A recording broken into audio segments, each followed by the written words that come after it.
Hi, I'm Danielle from captivatingcostumes.com, and I think it's time we started packing some content into this bitch. Stay tuned.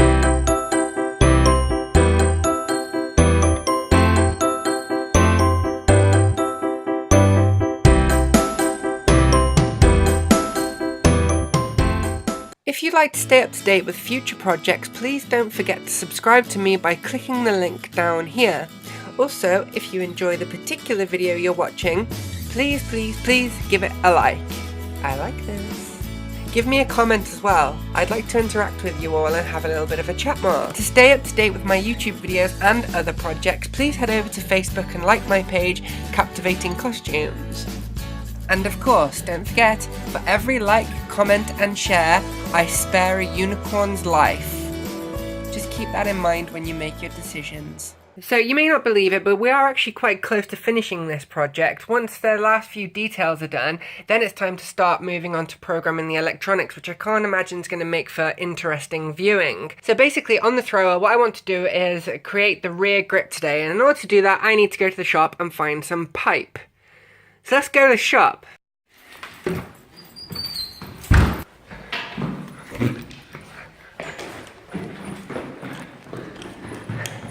I am so late, I'm in trouble. Oh shit.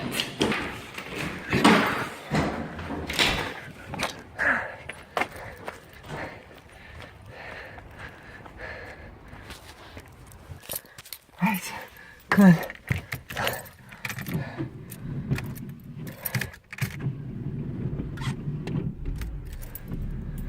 Oh, didn't think my car was going to start then. Right, let's go get Kat. So I'm super late picking Kat up from college. I was supposed to be there ages ago, and now she's going to kill me. So once I've got her from college, then I can get back and continue with the proton pack. Bye. We're on our way over to the shop now to go and get the Ghostbusters parts. Basically just looking for some pipe for the handles for the proton pack. And to beat her with. And she's going to beat me with them as well. So we'll see you on the other side. Bye! When there's something strange in your neighborhood, who you gonna call? Ghostbusters! When there's something weird and it don't look good, who you gonna call? Ghostbusters! I hate having my face on camera. Tough. I wish someone would just cut my face off. I'll cut it off. Really? Yeah. I can't guarantee you'll get it back, but I'll cut it. What are you going to do with it? I need it. What for? I'm going to wear it. In fact, I'm going to need all of your skin. You're going to wear my skin? I need a new bodysuit. I'm up for that.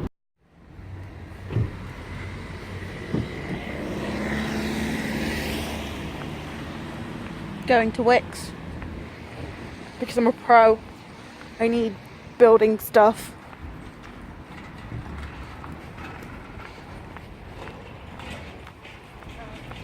What?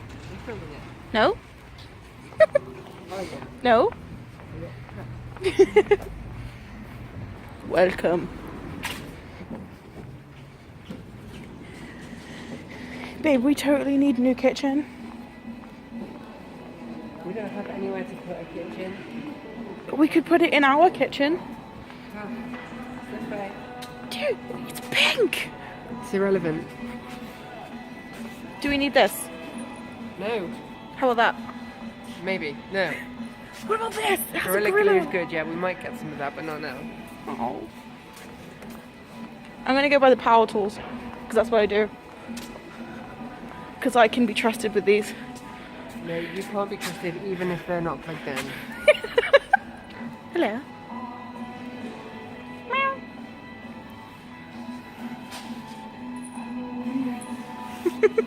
Get the stuff up from there. Magic. So apparently the first shop that we went to doesn't have any pipe the right size to fit in there. The bigger size was too big and the smaller size was too small, so we're going to have to try another shop now.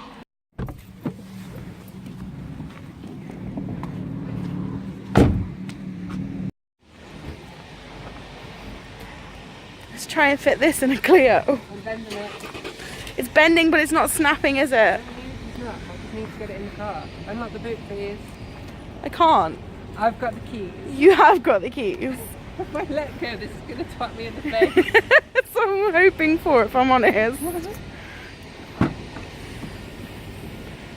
Ooh, scooter. Yeah, we travel around on scooters some of the time. Okay, it's in. It's in.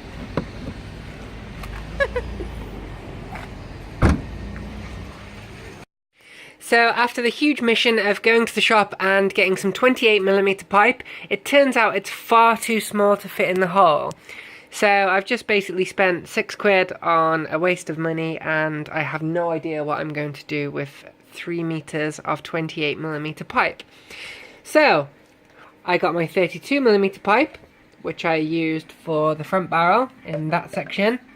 And because it doesn't fit in the hole, as you can see, I actually cut a shape like that out of the end of it. And the cool thing about this is it now fits in nicely. I wish I'd thought about doing that before we went out on that mission. Can I just But point something out? there we what? That was my idea. And you said it was a shit one. Kat's taking credit for that. I am taking credit for that. So let's get this sprayed up and attached. Kat's gone out, so spray painting in the house. And there we have it. That's really messy, but I don't care because no one's going to see it. Who cares? Bottom's not really that good either, but I can cut some of those bits off. So I don't know if it's coming out on the camera how good it is, but that's a really nice coat. And I haven't got paint anywhere except on the bag. So I'm back over on 123D today, and I'm going to be printing these two boxes here. This is the box that generally attaches to the gauge, or the gauge attaches to it rather, and this is the box that holds two knobs, the red and the blue knobs. In my case, those two knobs are going to control the colours of the synchrotron, along with one of the knobs that normally sits up on this box up here. So I thought I'd take this opportunity to show you how I created these boxes in the hope that it will give you an idea how Autodesk 123D works and how it can be used to create your own designs. So to start off, we're going to create a box like this. To create that, I went up to Primitives, selected a box and just dragged it down onto the screen. So we want to extrude one of the sides, so we'll choose this one and we'll extrude that 40mm, that'll do. Because we're making a square, we also need to extrude the side 40mm as well. And there we have it. And now we've got the square. Now the next thing you'll notice is the corners of these are actually quite rounded. So to do that, we can step up to Modify, choose Fillet, and then select each of the corners. Now you select the first one, then hold Control and select the next one. Hold Control and select the third one. And then hold Control again and select the last corner. And now whenever I pull that arrow in and out, all four corners will be affected equally. If you see, you can turn it down into a circle. So we only want a slight curve on the corners. So if we zoom in a little bit so we've got more control over it, we can put it up to 2.5. As you can see down here, we have a fillet radius of 2.5mm.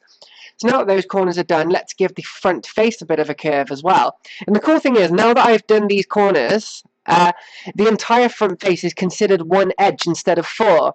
So if I fillet again, by going up to Modify and Fillet, I can select just one of the four edges, and it selects the entire piece. Now if I bring it down to my 2.5 again, you can see we've got those nice curved edges going on. The next thing we want to do is make the inside hollow so we can get into all the electronics and stuff. If you look over there, you can just about see that the inside of that one is hollow. So let's see how we're going to go about doing that. So what we're going to do is basically click on here to select it and then press Ctrl and C to copy. The next thing we want to do is press Ctrl and V to paste it. Now the new box, which is directly underneath that one, is selected, so we can move it around. So let's grab the arrow, we'll zoom in a bit more so we have more control. Grab the arrow and drag it out just a couple of millimeters. We'll say 3mm will be fine. Now if we select that new box that we've just pulled out of there, you can see the green line going around it, and then click Scale, we get a new arrow and we can make this slightly smaller. So if we make it about that much, you can see how big the edge around the box is going to be. Let's bring it in a bit further just to make sure it's quite structurally sound. Once you've got it in as much as you want it, press enter, which will keep it in place. So now what we want to do is subtract the inner box from the outer box. And the way to do that is to click on the blank area of the screen, just here will do, which deselects everything. Then go up to combine, then subtract. So the target solid mesh, the target is the one that you want to keep, that's the outer bit. So we click on that one, and it will highlight that.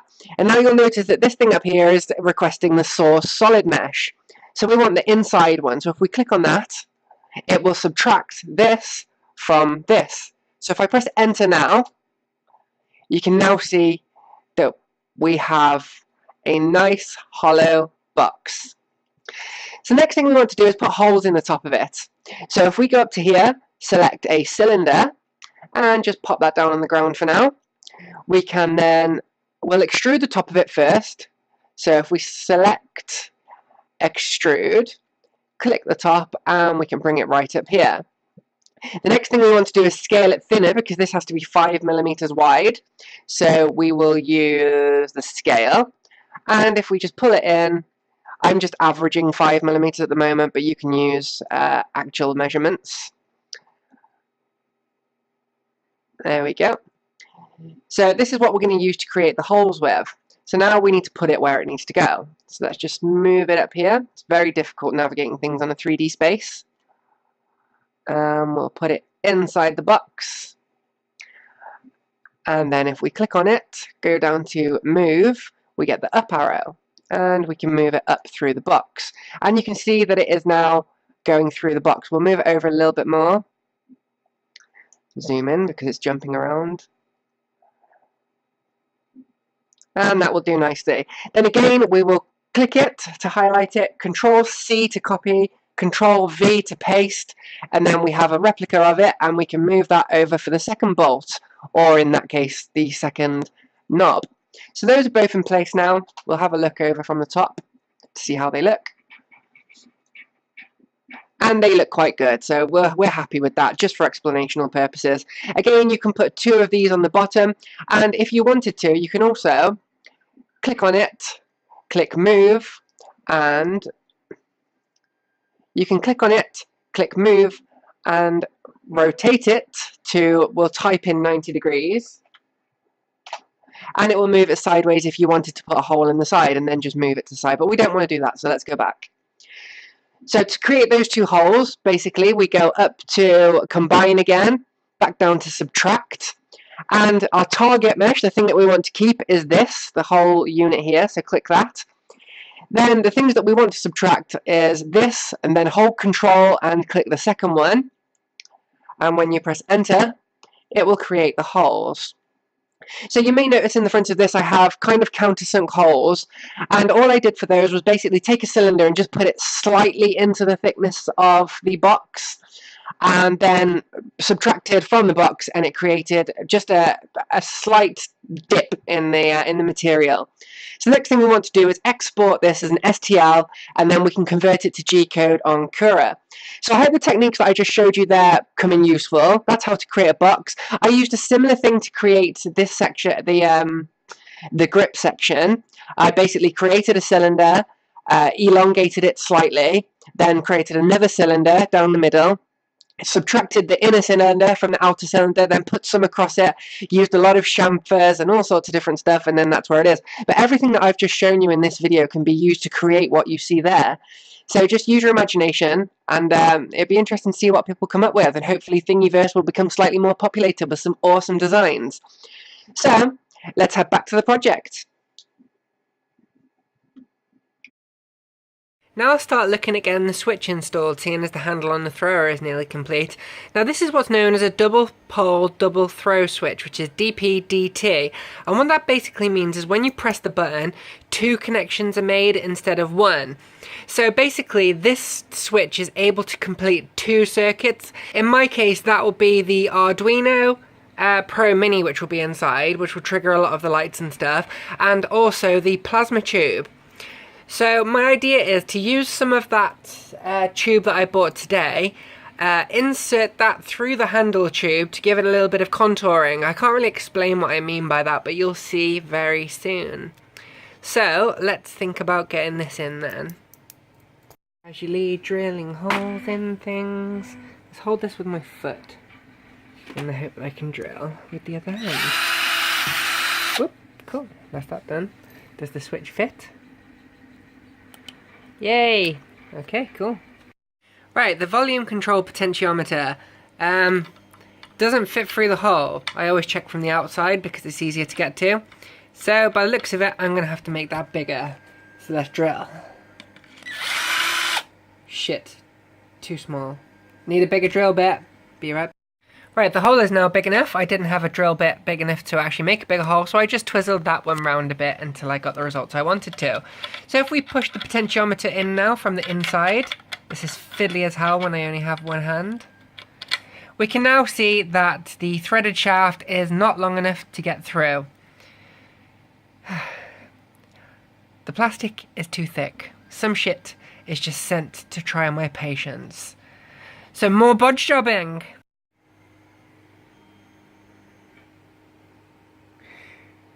Rima, I have faith in you, dude. Let's do this. Rima succeeded in his mission, and we now have the volume knob installed. Well, the potentiometer. I need to get the knob hat. Is knob hat a word? I'm going to say knob hat from now on. Knob hat. So I just need to get the knob hat, which I'll probably get from Matt Lane, stockist of knob hats. And, yeah. That'll be another bit sorted. So if you want to have a look inside, you can see the back end of the potentiometer sticking through there. And like I said, that will control the volume of the sounds coming out of the proton pack. So that's another bit done. Ace. And the printer is still printing the two boxes. Says it's at 30%. Go on, printer, get it done. Woo! Luckily, I had a random knob hat lying around, so I was just able to try it on just to see how it is. So, there we go. And you can see the little arrow turning. This knob hat is actually going up in the top left-hand corner of the actual proton pack, so I can't use it here, but it does look cool. So I now have to take the potentiometer back out because I need to attach cables to it, which can't be done from in there. So let's remove the knob hat. How many times can I say knob hat in this video? My proud collection of knob hats. Enough red and blue for 2 proton packs, only enough silver for 1. These are rare as rocking horse shit. So if you find them anywhere, get them and protect them with your life. Yeah, so these boxes came out absolutely crap. The sides are good, the top's good, but the front is really rough. So I'm probably going to have to sand that down or try and do something to it to make it a little bit better. You can see I've got the bolt hole in the bottom there and the hole in the side to attach the gauge to. So if we pop that one down, that's the one that has the knobs on it. I can't remember which way around they go, but there we go. It'll look like that. Just need to get it sprayed up really. Knob hats. I've just been spending some time hooking a little white LED up in the end of the thrower. Now the end of the plasma tube is really gross. It's just loads of hot glue in there. So I've basically hooked the LED up to a resistor and run some wires from it.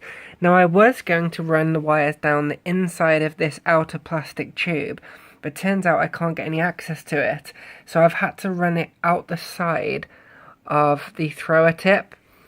Now I'm going to cut a little bit of a groove in there so they can sit lower, and it comes down here through the white slidey bit inside the barrel, and then I've got this tube on the end which is going to push the end of the barrel in and out, and I've ran the cables down through here.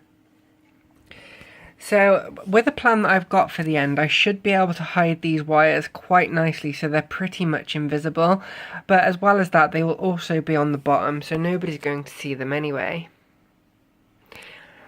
I have my e-cig over here with part of the LED cable, so if I just plug the two LED cables into my e-cig at 3.5 volts, I think it is. You can see the end is now lit up. And my intention for that is to have it flashing like I did in the old pack. So if I disconnect and reconnect the wire constantly, you can kind of see the effect it's going to have. I managed to get the switch installed in this little bit of pipe by cutting a groove out of the bottom of it, because it wouldn't fit in otherwise. And I've had a look to see how the back of the handle fits onto the thrower, and you can see it looks quite good.